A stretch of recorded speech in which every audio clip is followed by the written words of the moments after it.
वंदे पुरुषोत्तमम। श्री श्री अनुकूल चंदा ठाकुर जी के चरणों में मेरा कोटि कोटि प्रणाम। आज के शीर्षक है कौन हो तुम, कौन है पुरुषोत्तम।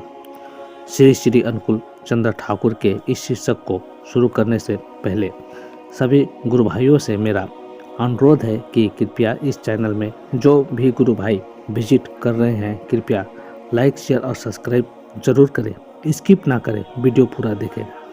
इस सृष्टि में ईश्वर को मनुष्य मानव शरीर धारण कर मानव कल्याण के लिए इस सृष्टि में अवतार लेना पड़ता है और हम सभी की तरह ही इस दुनिया में जीवन यापन करना पड़ता है। ईश्वर की पहचान करना असंभव है हमें। यदि हमसे हमारे द्वारा अच्छे कर्म हुए तो ईश्वर स्वयं हमें अपने ओर आकर्षित करते हैं और हमें दीक्षा का सुयोग प्राप्त होता है। तब हम ईश्वर पुरुषोत्तम को जानना आरंभ करते हैं। ईश्वर इस दुनिया में विराजमान है किंतु मनुष्य रूप में ही उनका सर्वोत्तम विकास घटित होता है। जगत में षष्ठ जितने भी चीजें हैं सभी पदार्थों के पश्चात मनुष्य की सृष्टि हुई है, किंतु मस्तिष्क और बुद्धिवृत्ति के जोर पर वह सब कुछ के ऊपर ही आधिपत्य कर रहा है। ईश्वरीय गुणादि जिस मनुष्य में सर्वाधिक प्रकटित रहता है उसे ही उत्तम पुरुष या तो पुरुषोत्तम कहते हैं। भगवान यीशु कहते हैं मैं जीवन का आलोक हूँ। फिर हजरत मुस्तफा ने भी कहा है जो रसूल का आदेश पालन करता है वह अल्लाह का आदेश पालन करता है।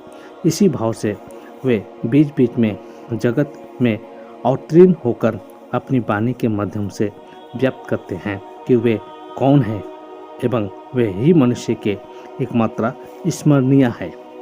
पुरुषोत्तम होते हैं सहज लोक नित्यता दुनिया के एकमात्र अभ्रांत पथ प्रदर्शक विषाद बाधा सकुल टेढ़े मेढ़े जीवन पथ पर किस तरह से चलना होगा उसका कौशल वे स्वयं व्यवहारिक रूप से करके मनुष्य के सिखा और बता देते हैं।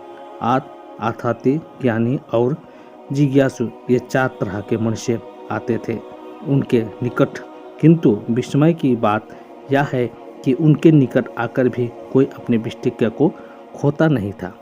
उनके निकट आकर आम गाछ अपने विष्टिक्य को खोकर इमली गाछ में परिवर्तित नहीं हो जाता था, बल्कि आम गाछ हो जाता था और सुंदर आम गाछ एवं इमली गाछ भी पुष्टि लाभ कर उत्तम इमली गाछ हो जाता था। विष्टिक्य अर्थात जिस विशेष गुणराजी को लेकर जो सृष्टि हुई है, सृष्टि धारा के उस विचित्रीय या विशिष्टत्व को वे कभी भी तोड़कर नष्ट नहीं करते हैं।